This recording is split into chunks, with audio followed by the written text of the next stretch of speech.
Recording in progress. Hey, now I gotta ask you, Steve. You mind if I smoke my vape? Cooper Talk. Welcome to Cooper Talk. I'm your host, Steve Cooper, and I'm just hip as my guest. And, we just found out my guest is going to smoke his vape today. And it's funny because I'm an ex-smoker. I haven't smoked in years.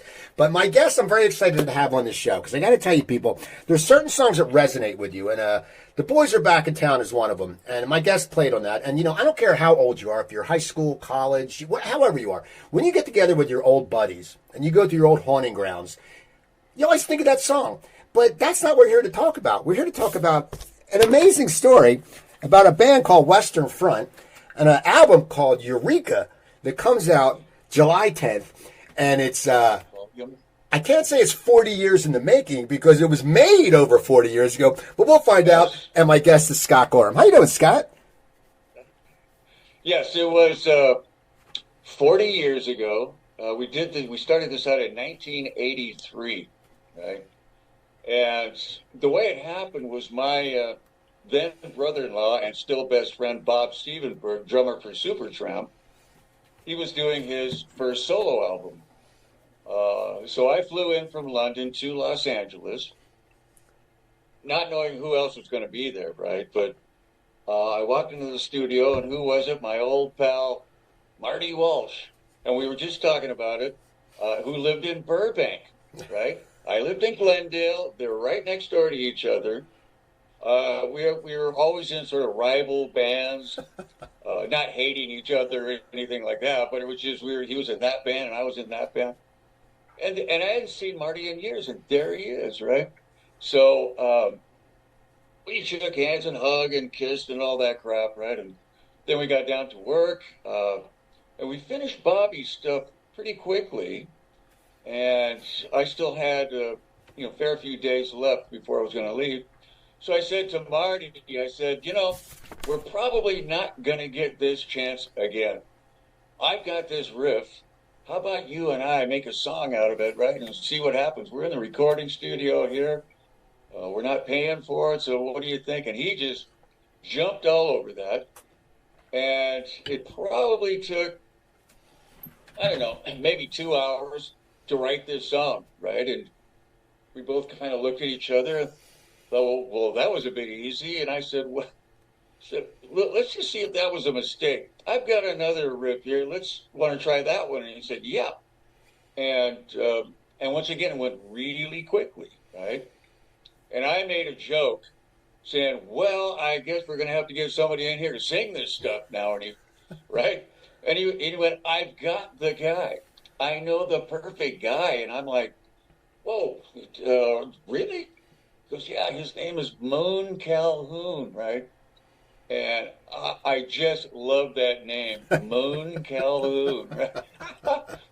Who also married a girl named June. So it was Moon and June Calhoun, right? Wow.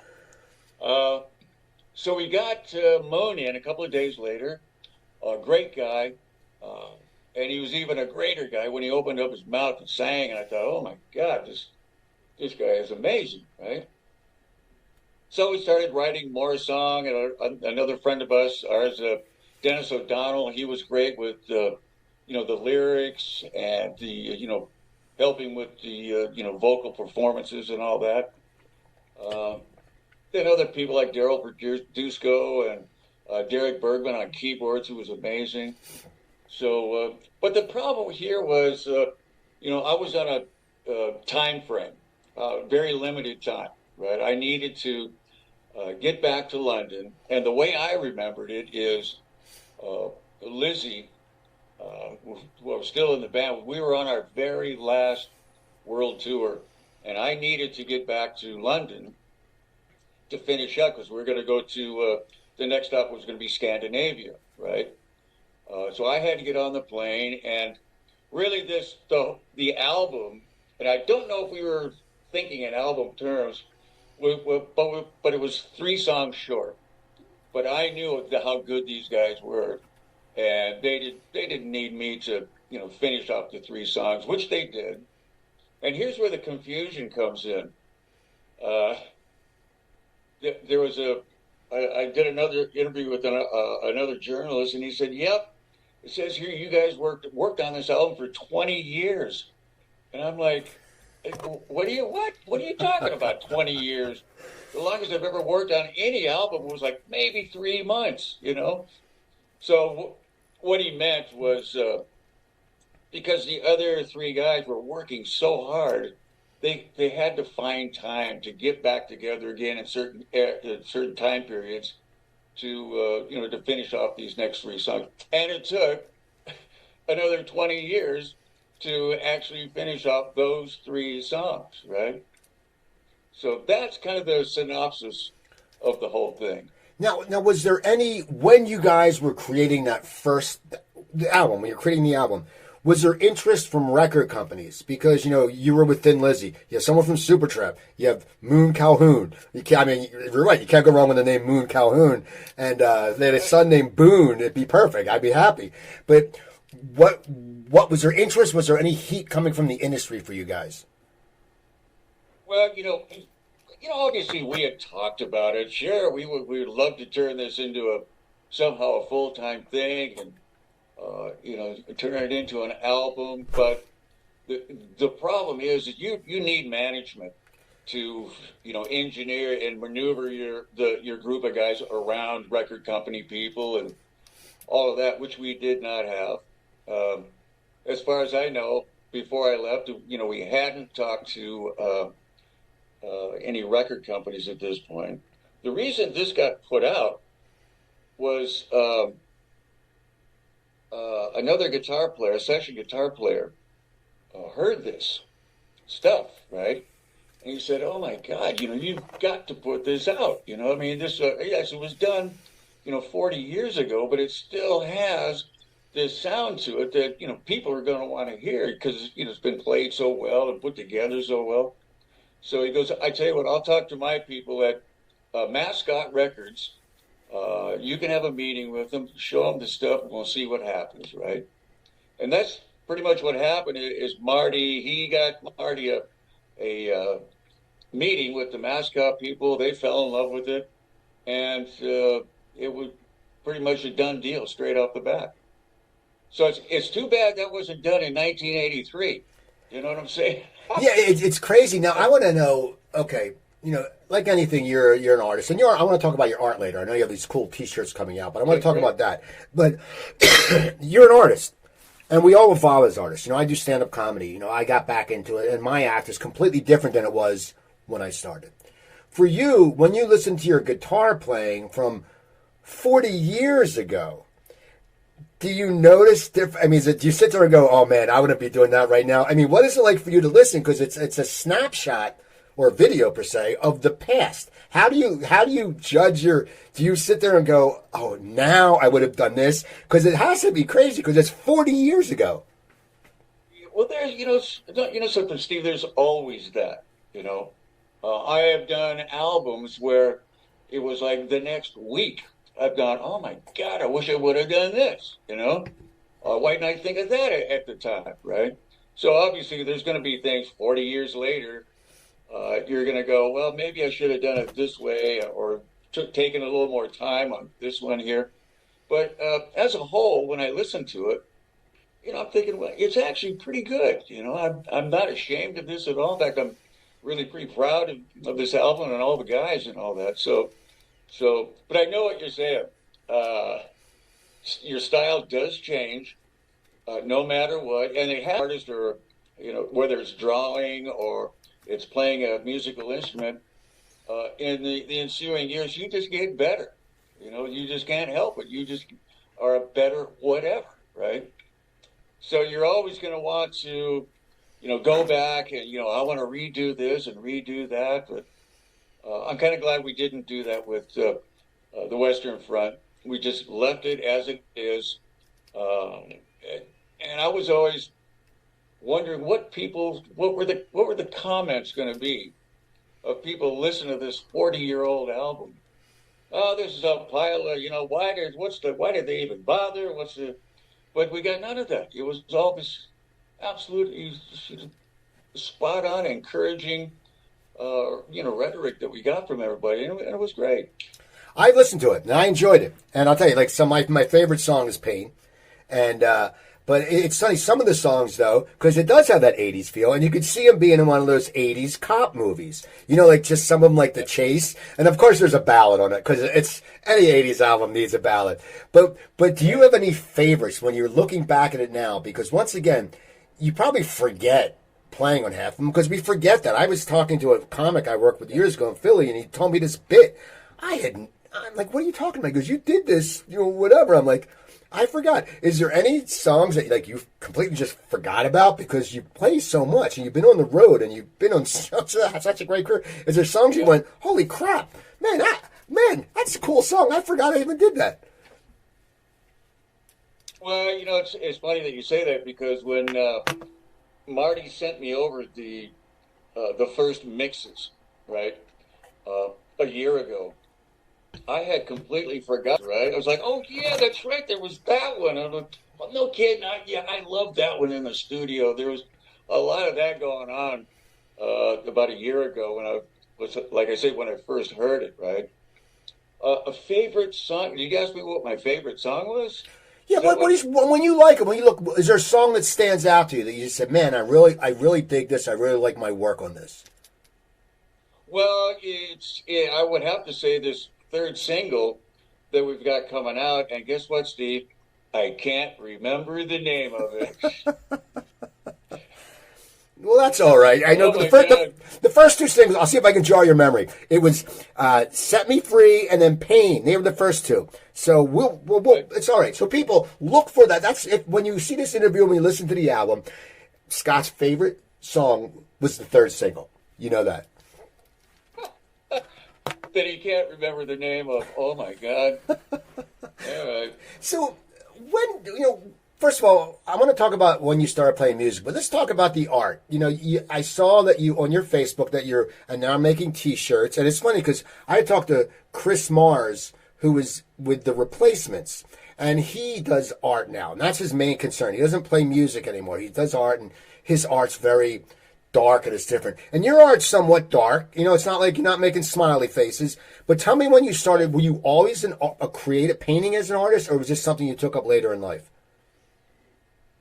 Well, I always kind of did it in maybe in a cartoony, jokey kind of way. But one year we were touring we were in Amsterdam, right? Beautiful day.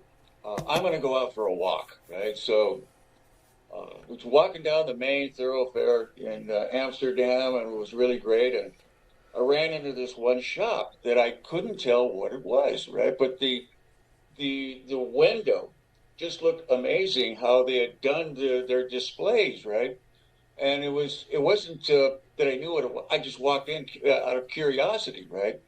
And as soon as I walked in, I went, "Oh God, it's an art shop. That's what it is." And this girl comes up to me, really nice. She goes, "Oh, can I help you with anything?" And well, yeah. Do you have a pencil section? She goes, "Yeah, come on, follow me," right? And brought me over, and she explained the different pencils, and she goes, "And with that, you want this kind of paper over here." And now she's got me, right? I'm like, I'm excited now. It's like, okay. So in the end, I walked out of the hotel with nothing, and I came back with a couple of pads of art paper, a couple of boxes of pencils and erasers and all that. And it kind of started in earnest right there, right? But it's still in secrecy. I didn't tell anybody. I didn't tell anybody in the band that I was doing this. My wife or girlfriend at the time, I did not tell them. I call it under the bed art, right? If anybody knocked on my door in the hotel room, I would shuffle around and put it under the covers and, yeah, what can I help you with? So nobody knew, right? Until, wow, it was about 4 years ago, and I pulled out this picture that I thought was actually pretty good, and I wanted to get some feedback. So I went to my wife and I said, "Hey, Christine, what do you think of this, right?" She goes, "Wow, that's really good, man. Who did that?" And I went, what do you mean, who did that? And that I did that. She goes, yeah, right. Then I grabbed the picture from her and stomped off upstairs and didn't show her again anything. But it got her curiosity up, and she really wanted to look at all of it. Now she's a PR person, my wife, you know. Uh, so she goes, we really need to do something with this. And I went, no, that's not going to happen. That's not going to happen. It took her, Steve, it took her 3 years to talk me into it, to going public with my drawings, right? And we did this exhibition, and an actor friend came up with me. I was scared to death, right? Because when you're in a band, you've got four other guys there, and if something goes wrong, you lean on everybody else, right? And everybody, that's okay, not a problem. But that as an artist, you're the Lone Ranger. You know, you take all the hand claps or you take all the boos, right? There's just no way around it, right? And I've got in front of me, I'm sitting on my stool in this club, and there's 250 people out there, right? And I was scared to death. I would have rather have been at Shea Stadium with no rehearsals at all, packed out, and walked straight out, right? I would have felt more confident than sitting on that stool in front of those 250 people. But it actually did a lot of good. There was a lot of really good reviews and all that, so it was fine. And I was like, okay, dodged a bullet on that one, right? But yeah, I found out really quickly the difference between a drawing artist and a musician artist really quickly. Now, do you think, okay, because you were in Thin Lizzy and you're a no musician, on one hand, that will bring people out to see the art. It already has that instance. But on the other hand, I think sometimes people can be more of a prick because they think, well, what's he stepping in our area for? So you know what I'm talking about. Have you got any like people go, stick to guitar licks? Have you had anyone, or has anyone been really compensating? Because with the fame comes critique, more harshness. No, I totally get that. And over the last couple of years, I've gotten to know some really, really good artists, and I found out they depend on selling their material to, make the rent or buy the food or whatever, right? And I've always said in no way want to step into their territory and take any kind of money away from them or anything. And when I explain that to them, all these people are really cool. They're great, and they understand the insecurities of the whole art world, right? So it's all good. But yeah, you got to be ready for if there's going to be any criticism, you got to grow a bit of a thick skin. Now, what made you decide to put them on T-shirts? Because I saw on your Facebook page you're selling T-shirts now. Yep, we've kind of been doing that all along. I'm not really. I don't really know if what I do suits T-shirts. I don't know. But definitely to frame it, they definitely look great. Framed up and all that. But yeah, I thought, okay, what the hell? We'll go with the T-shirt thing and see what happens. And we have sold many, many more T-shirts than the framed article, right? There might be a pricing thing, I don't know, but yeah, I was really surprised with that. Now, I want to get to your music career. You started out as a bass player in Glendale, right? So tell me your path to being a bass player in Glendale, to become a guitarist, to becoming in Thin Lizzy and touring the world. Because you don't think, you don't think of, a lot of times guys don't leave Glendale to go to overseas. So what happened? You started as a bass player. What got you into music? What turned you into music? Were you a little kid, or what was it that made you pick up the instrument for the first time? Well, man, this is a big story, Steve. It's all right. I love big stories. Well, I can always remember, even from a child, loving music. My mom used to laugh at when like Elvis Presley would come on the radio, and I'd mime the air guitar, the song and all that, and to the point where my father one Christmas I was 9 years old, and I looked under the tree, and there was the most odd shaped present I'd ever seen. I couldn't understand what could that be, right? And my dad goes, Scott, this is for you, right? Oh, okay. And he tore it open, and there it was. It was a little silver toned cat gut string acoustic guitar. And I looked at my dad and I thought, I don't know what to do with this yet, right? He goes, let me show you. And my dad took the guitar and he played two or three chords on it that blew my mind. Oh my God, my dad knows how to play guitar. And I think what happened, he went to the guy where he bought the guitar. He says, "Can you teach me two, maybe three really simple chords so I can show my son?" Right?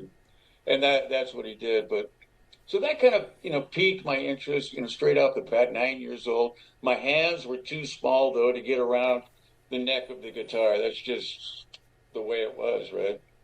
But one year in junior high school, we went to a thing called the sock hop. You know what that is, right? Yeah.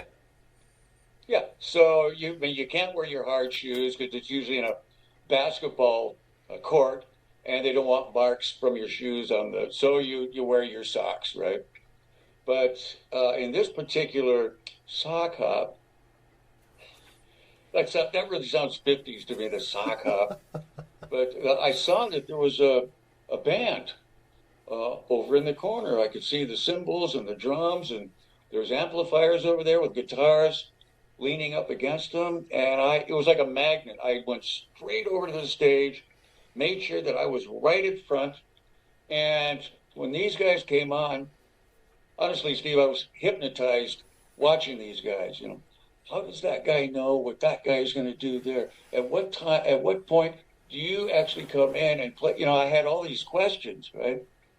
But the very next day, a couple of friends of mine, good friends, Steve Schragi, he says, we need to start a band. And I'm like, yeah, man, well, that's a great idea, right? He goes, well, I play guitar. Jim here is in the school band. He plays drums. I don't know how good that's going to be, the drummer in the school band, right? But he's actually pretty good. And I said, great, great. So what am I going to play? And Steve goes, well, you're going to play the bass. I went, great, man. What's that? And he explained it to me. And I thought, great. I had no idea what the names of the strings or where I was going at all on this instrument. And Steve Schragi, who was an excellent guitar player, even at his, 12, 13-year-old status there, he started to give me little guitar lessons. And the more he taught me, the more I just dove into the whole music thing. I just couldn't get enough, right? And I did that for, a fair few years, got pretty decent at the old bass guitar. And then unfortunately, Steve got killed in a motorcycle accident, right? And his dad was like a sort of a second father to me. He goes, listen, I know you were great friends with Steve, so he wouldn't mind me doing this. I want to give you his guitar, right? And I was, oh my God, this is amazing. I still have it today. Right? I would never sell it. And I just started banging away on that guitar, started to go to auditions as a guitar player, which was a whole new world for me, but I was bound and determined to, make this work. No lessons, no musical knowledge, nothing, but that's kind of the way we did it back then. You didn't really take lessons, I guess, But it was my sister who, and we always, dreamt of going to England. This is where the Beatles, the Rolling Stones, the Who, all these really great musicians, that's where they come from, right? This island, off the Atlantic Ocean, right? Uh, that was the destination point, right? And you got to remember, Steve, in 1975, 76, or 74, really, Americans didn't really travel like that. They just did not get on planes and go to England or any of that. So my sister was already there. Bobby was already there. They were married and they had a place. So I did have a place to go to. Um, but it was so different. I just couldn't believe how different England was to Glendale, California, right? Or Newport Beach or all the other places that I ended up living in. But I remember thinking as soon as I got out of the train station there, I'd never seen so much red brick in my life. It was just everything was made out of red brick. Because in California, it's all timber, right? Except for the chimneys. But and I started a band in London, and I would go to the pubs, right? Because really being in America at that point, 1974, you were kind of exotic, if you know what I mean by that. There just weren't a whole lot of us in the country, right? In fact, at one point, I was the only American musician who was in the musicians union at one point. but uh, but I would go into these pubs and put on my best American accent and say, yeah, just over from Los Angeles. I got my American band here, and only two of us were American, right? And we were wondering if you got a free night here. We'd love to get up in your pub here and play. And the guy would go, oh, hell yeah, man. How about Wednesdays? You can have without even hearing us, you can have every Wednesday night, right? Oh, okay. So we did that. I think we were playing something like 5 nights a week, just getting gigs that way. Um, and a lot of the shows or gigs that we would do, so I could get up and meet as many musicians as I possibly could, because now I only had something like 40 days left on my visa, and then I was going to get kicked out of the country, right? Because you get 6 months, right? So I would get on the microphone and I'd say, right, I can see a lot of you guys out there, you're musicians. I can see you want to get up on this stage. So I tell you what, we're going to be here next Thursday. If you play bass, bring your bass guitar with you. You play guitar, bring your guitar, drumsticks, and we'll get up and we'll all have a jam together. Purely so I could meet as many of these guys as I possibly could, right? And one of the guys that did come up was an Irish guy. His name was Ruan O'Loughlin. That's a great name, isn't it? Ruan O'Loughlin. He was a great guy. And we got up there, he came up, we had a jam, and afterwards we were having a beer. He goes, I know this Irish band that are looking for a guitar player. And they're already pretty well known, but they're starting to take a dip, but they're still really good. Would you be interested in going down and maybe having a jam with them? And like I said, I had 30, 40 days left. I was like, yes, give me the number and I will go down and have a jam with these guys, which I did. And they were rehearsing at a place called the Iroko Club, which was an African dinner joint, right? And I remember walking down this dark hallway, and in the end, it was all lit up, and I could see all these black guys in flowered shirts and striped trousers, laying out, the silverware and plates and all that for that night, right? And as I'm looking at that, from the side, I hear, "Hey, are you Scott?" And I turned around. It was this really tall black guy with this big smile on his face. I went, yeah. He goes, "Hey, I'm Phil. I play the bass guitar and I sing with Lizzy." And I'm like, "Oh man, a black guy in the band? And this is a rock band? 1974?" Which you did not get, Right. right? But I looked at Phil and that smile, he caught me, man. He grabbed me with that smile. I thought, I really like this guy. I don't even know who he is, but I like this guy, right? Come on in, man. I'll introduce you to the rest of the guys, right? And, oh, yeah. Okay. And we walk in and he yells over to the two brides. He goes, "Hey, guys, this is Scott. He's from California. He's going to get up and jam with us." And they both looked at me and went, Okay, yeah, right. And I thought, oh, this is really friendly. I don't know if this is going to work out here, right? But the thing I found out afterwards was they'd already gone through 25 guitar players auditions, and I was number 26 walking in. And they're just thinking, well, number 26 is going to get booted right out of here, right? But another thing I didn't know, they were taping this whole audition. And apparently that night, well, not apparently, they did. They all went back to Phil's place, had a listen. Phil called me up and said, we've been listening to the tapes, and we all agree that you're the guy. What do you think? Do you want to be in Thin Lizzy? And I couldn't get the word yes out of my mouth quick enough, right? Because while playing with them at this audition, I'm realizing just how good each one of these guys were, right? Each guy had his own talent, right? And he was really good at it, right? And I wanted to be part of this whole thing. And now I am. They've just invited me into their world. So, and that's where we started. So you start and you're playing now. Jailbreak comes out and you guys really blow up. Now in the beginning, the record company put you on a tour. Who are you touring with in the early days when you're with the band? Who are some of the bands? I know you toured with Bob Seger, I believe, but who are some of the other bands you toured with? Yep. The first named band was, God, my memory's shit. You ain't seen nothing yet. Wank, wank. Bachman Turner Do you Overdrive. remember the name? Bachman Turner Overdrive. Yes, right. And the other guitar player from Brian Roberts used to call him Bachman Turner Overweight, which was kind of mean.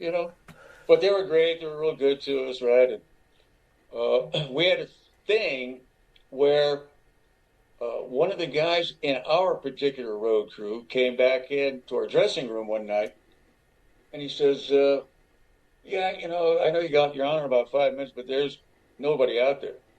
And Phil goes, "Well, let's give it another 10 minutes. Come back in 10 minutes and let us know how it is audience-wise." 10 minutes comes back and goes, "Well, maybe there's maybe 4 or 5 people there. That's about it." "Ah, well, look, let's give it another 15 minutes, right?" Now, we were really naive, right? We had no idea about unions and fines and any of that because we had none of that in England, right, or Ireland. So when we got done with our set that night, and we walked on a half hour late, for God's sakes, that meant BTO had to carve a half hour off of their set, right? Which we didn't know, right? But their manager looked at our manager, pointed at him, did that, right, out in the hallway, grabbed them by the shirt, slammed them up against the wall, and he said, if you are one minute late, again, you guys are off this tour. And we thought, oh my God, that'd be a lesson taught really quick, right? So we asked, which was really kind of a genius thing. We asked, can we go on 15 minutes early? Not caring if there's anybody out there at all, right? And this was to get us acclimatized to the much bigger stage than we were ever used to, right? And we really, honestly, Steve, we did not mind if there was nobody out there. We treated it as like a rehearsal, right? So, and that's what we did for the rest of the tour. We went on 15 minutes early every night, right? And it was a good move. Yeah, because yeah, you're right. It acclimated you to the stage and it made you tighter. It made because when you don't see anyone there, it's hard to concentrate, but it makes you concentrate more because you go, oh, no one's listening. You screw this. So you guys start getting bigger. I got to ask you as an American, I know the band played on Top of the Pops, and when I talk to musicians from England, that's a real big thing, okay, because they grew up, like how we grew up watching The Tonight Show, they grew up watching Right. Top of the Pops. What was it like for you? Was it just like, did you know it was a big thing? Because you guys played it a bunch of times, I believe. Yeah. No, of course, I knew it was a big thing. Top of the Pops really was the only game in town. If you got on to Top of the Pops, you were going to sell a buttload of merchandise. It was just a given, right? So you wanted to go on that show. As cheesy and crappy as that TV show was, you needed to do it. There were just no other musical outlets, especially on TV at the time. Yeah, there was radio, lots of radio, right, but no TV. So Top of the Pops was it. And as an American, I knew exactly that we needed this, So yeah, Now the boys are back in town. I read it. You guys, no one really wanted it on the album first. Or tell me the story about that, because that's, as I said, if that's synonymous. Like me, when me and my friends from college, got together a few years ago, we think of the boys are back in town. We went down to down to the Jersey Shore where my friend lived, and our school was down there. And it's just one of those songs that people know. That I'm thinking that and Jailbreaker, probably the most known songs by Thin Lizzy by Americans. It's probably different over in Ireland, and what's that? right. I say unfortunately. So why do you say They're that? the best known, right? Why do you say that? Anyway, Unfortunately, why do you say that? Unfortunately, because if you go deeper into the albums, there's so many really great songs that we did come up with, right? But the boys are back in town by far took precedence over everything. It was used in Toy Story, one and two, a load of commercials at the time. Um, it was used in sporting events all over the world, right? So it wasn't a song that you wanted to get away from, but can we try something else? We're much more than the one or two songs, right? Which eventually did happen. I mean, we had something like 14 or 15 top 10 singles, around the world. Same with albums, top 20, 10 albums around the world. So, but it still comes back down to the boys are back in town, right? And I'm okay with that. I really am. But I'd love people to go, yeah, that I really love the song "Bad Reputation" or "Waiting for an Alibi" or something like that. well, why didn't you guys want to put that on the album? I heard it was originally a protest song. The boys are back in town, and it changed, and then they added your two the guitar leads. I mean, tell me about the story. Why?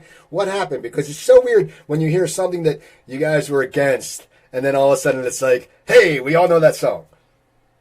Well, honestly, Steve, we weren't against it, right? But as we were, demoing it, at this point there were no harmony guitars on it. I think Phil had tentatively titled it G.I. Joe, right? What the hell is that, But the lyrics had stayed the same. So, and we knew that it was Jailbreak was going to be this make or break album for us. It was our third album. We were told numerous times by record companies, management, even fans, right? Man, you got to come up with a single, man, or you're done, right? So we rented this house that had a barn next to it, and we set up in there for 3 weeks, and we wrote and recorded, demoed. I think it was like around 26 songs, right? So to get really, in tight with some of them, like the boys are back in town, to try to get all the harmony guitars and all that worked out. You just kind of let that. We'll get that later, right? But one of the guys from the management company came down and said, right, well, let's see what you got, right? And we'd already made out a list of what we thought was going to go on the album, right? So he took a listen to it. And he quite liked what he heard, but he goes, how come this one here, this Boys Are Back, he had changed the title at that point. How come that's not on the list? We thought, well, there's no real reason, right? It's just kind of laying there right now, kind of not doing anything. He goes, yeah, but you know something? I really love the lyrics on this and the way, Phil sang it and all that. I think you ought to maybe work on this a bit more and include this on the album, right? And we thought, well, okay, well, there's a vote for that song, so we'll do that, right? And that's when Robbo and Brian Robertson, started to work on the harmonies on that song. Because Phil had said, when I do the vocal break, there needs to be a guitar break in there also. something like it goes, something like do da do da do da, and I'm looking at him going do da do da. What that even in the same time frame, He goes, well, something like that. And I was listening to what Brian Downey, the drummer, was doing, which was more of a shuffle, right? So I kind of took what Phil was going to do, and I just rolled it, but and Phil turned around, yeah, man, that's the one. Let's work on that, right? So Robbo says, right, I'll put the harmonies on it, and and we'll do it that way, right? And it got worked on a little bit more, and then more to where it, finally came out as it was, right? But yeah, it was one of those songs that really was not going to be on the album. To actually, thank God it was on the album. Now you said you changed from to the link.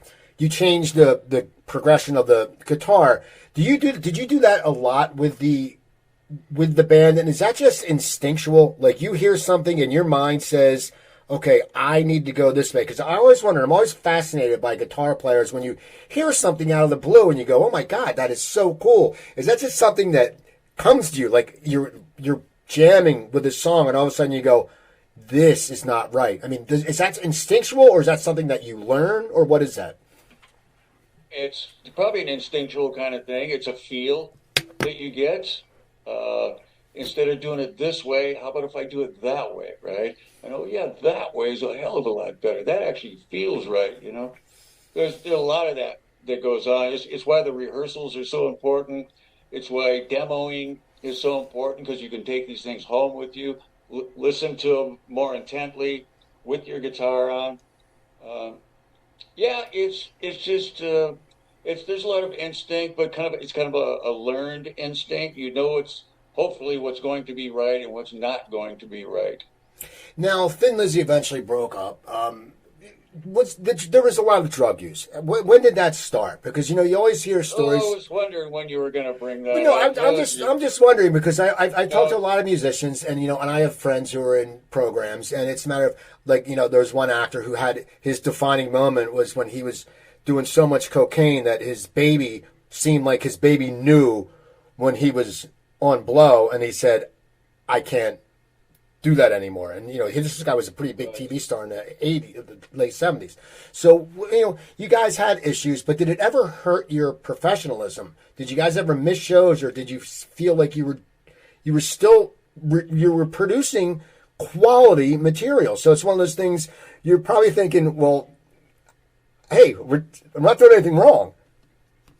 Right. Now I'll tell you what happened, Steve. It's you know, I was bad, but Phil was even worse, right? He would lose his voice every once in a while, that kind of thing. Playing got like really sloppy at times, and some kid had handed me a live recording that he did himself, right? And said, "Hey, man, check this out. I recorded you guys, right?" Thinking that I was going to go, "Wow, this is great." But when I listened to it, I thought, "Oh my God, this is freaking terrible, man." And then I heard another one, a few weeks later, it was as bad. And I'm thinking, if this keeps going on, because we prided ourselves on the whole live thing, uh, much more than the studio albums. Our whole domain was the live performance, right? And here I am, I'm listening to things that are so subpar, it's frightening, right? So I was desperate to get off the crap. I really, really wanted to get off the drugs, and I'd had enough, right? But when I saw what was happening to the band, to the collective, I thought, oh, we gotta sort this out. We gotta somehow. So I mentioned to Phil, I said, uh, we need to take a break. We got to put ourselves right. Things are going wrong right now. We've worked so hard, Phil, to get ourselves into this position, and we're almost kind of throwing it away because of this bullshit that we're doing. We gotta We got to find, both you and I got to find a way to get the hell off of this crap, right? I suggest, why don't we take a break? Well, a lot of bands do it. They walk away for a year or whatever, come back together, and they're even stronger with a better album, whatever, right? And he was adamant that was never going to happen, never ever going to happen, right? And he kept telling me, he goes, Scott, he said this for years. If you ever quit the band, that's it. We're out. We're done. We're over with, right? And I kept saying to him, Phil, I am not going to quit then, Lizzy. You don't got to worry about that. But he sees that I'm serious about this, right? We either do this the right way, or yeah, I'm going to have to walk, because I got my own health to worry about. So he said, this is great. He says, okay, I get it. I get what you're saying. So let's do this, right? We'll get another guitar player in, because whoever was the last, Snowy White, he was gone. So we'll get another guy in. I know who to get, which was John Sykes. And we'll do another album, and we'll do another world tour. And while we're on the world tour, we will announce that, we're going to be taking a break for a while. Are you okay with that? And I said, yeah, I absolutely am, because I got a confirmation from him that he was going to meet me halfway on this, right? But as I was leaving his house, I just realized what I had done. It wasn't like we were going to take a break, walk away right now. No, we were going to do another album, another world tour. You kind of bamboozled me into this thing, right? But as I'm glad he did, because the Thunder and Lightning album, it was a good album, and we actually did have a good tour. But the problem is that tour seemed to be going longer and longer and longer. But it did finally come to an end. And Phil and I shook hands at the airport. And I said, you got to find a way, man. You really do, right? And we gave each other a hug, and we parted, right? I found a system that worked for me. It was called the black box system, which sends electrode shocks to your endorphin gland and get your pain receptors back online. Right? And a year later, I was desperate to see Phil. He's one of my best friends in the whole world, and I called him up, and he goes, yeah, come on over tomorrow, right? So I came over the next day, and he looked horrible. I mean, he looked really bad. He hadn't even tried, right?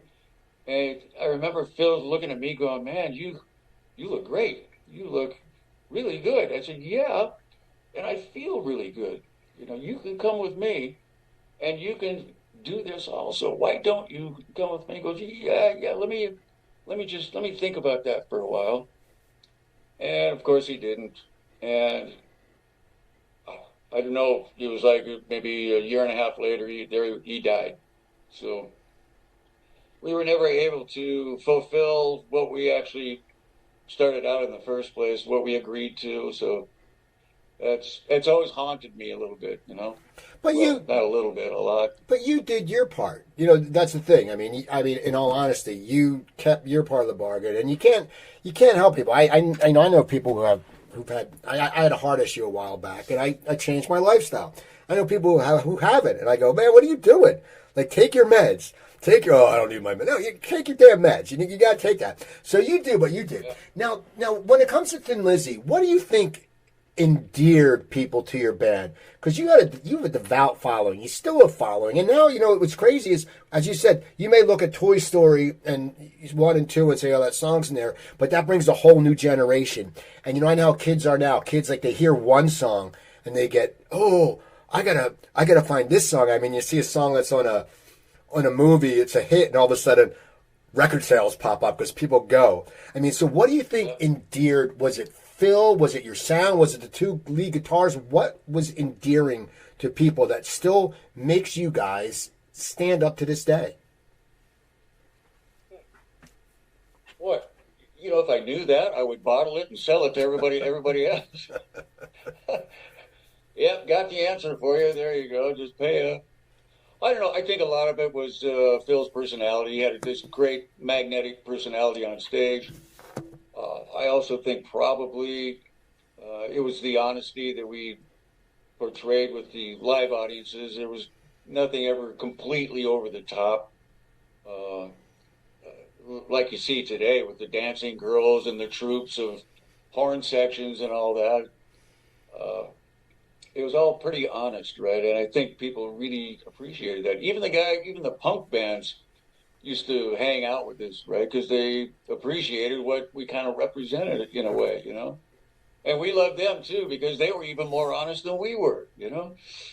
So yeah, like I said, Steve, if I knew the complete answer to that, I would be online selling that and being a vastly much richer person than I am today. Now, what's up with Western Front? Do you guys would you guys consider a tour? Would you consider gigs? I mean, because, if the album, and it's a good album, I'm telling you, and it's got that 80s sound, and right now, 80s are the biggest thing in music. Tours, all these 80s bands are touring together, and when you say from Thin Lizzy, from Supertramp, from all this stuff, have you talked about possibly like going out on the road and maybe playing it live?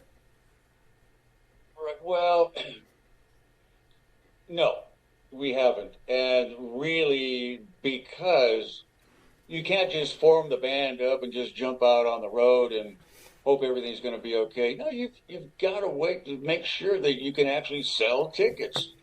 It's very, very expensive to go out on the road. I think most people don't realize how expensive being out on the road is, with, lighting crews and sound crews and your stage crew, even travel insurance for all of these people, trucking, the hotel bills, all these, they pile up, right?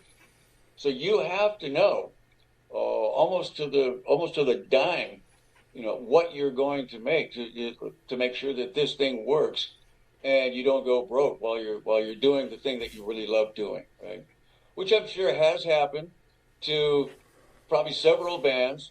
They get so caught up in what they're doing, they just jump out, and then at the end of it, somebody hands them a bill, right? And then there they are slitting their wrists, wondering why they ever did that in the first place, right? But I'm never going to never say never. If we can get enough sales on this record and enough attention, and there's the want there, yeah, why not? But you gotta wait. So we'll see. One final question I always ask my guests this, and it can be personal, it can be professional, it can be both. When you look back at your career, and you've done so much, you've been in bands, you've traveled the world, you're an artist, things like that. You've gotten sober, you seem like you have a very long marriage. What are a few things that make you proud? When you look back at your life, what makes you proud? Wow. Well, I think we brought a lot of smiles to a lot of people's faces. I've talked to so many people, for decades now, and they well and truly just love the band, and it's a great feeling being in a band that people just love. I would hate to have been in a band where people were constantly going, yeah, you were okay, but you could have done a little better, but we do get a lot of praise and all that, so that makes me feel extremely proud. And I'd love, what I would really love is, the Hall of Fame, not for myself. I would love to see Phil Lynott himself in the Hall of Fame. He was one of those guys who's probably one of the first black rock guys in the whole system. I can't remember. Well, I think maybe there were one or two other black guys playing the rock genre, but Phil was like committed to it. I mean, absolutely committed. So I would love to see his name in the Hall of Fame. Whether that can happen, I don't know. Well, hopefully it will. Well, I'm not really sure how the Hall of Fame works, even. I don't even know. It's so funny. We went to see. Me and my wife went to Cleveland last year. We went to the Rock and Roll Hall of Fame, and we had gone to see UB40 in Philly because Robin Campbell was on my show. And we said, oh, we saw your guitar. And he's like, yeah, I lent it to him. They're not giving it back. I'm not giving it to him. And it's just weird how it works. And when you hear a musician goes, he's like, I want my goddamn guitar back. So, well, I don't know. We'll figure it out. But I want to thank you so much for taking the time, Scott. People, the album, Western Front Eureka, comes out July 10th. Go check it out. Go follow Scott on Facebook. Go buy some of his T-shirts and buy some of his art. It's cool art. Put it on your wall. So check him out. Check out all Old Thin Lizzy albums. Listen to them. Also go to my website, coopertalk.net. You can find 1,065 episodes on there. You can email me at coopertalk.net. Also, Lawsuits and Lessons is another podcast I host with my entertainment lawyer friend, John Fagerholm. We talked to a lot of top entrepreneurs. So check that out on YouTube. Look up Lawsuits and Lessons. So anyway, I'm Steve Cooper. I'm only as hip as my guest. Don't forget, drink your water, eat your vegetables, take your vitamins, and I'll talk to you next time.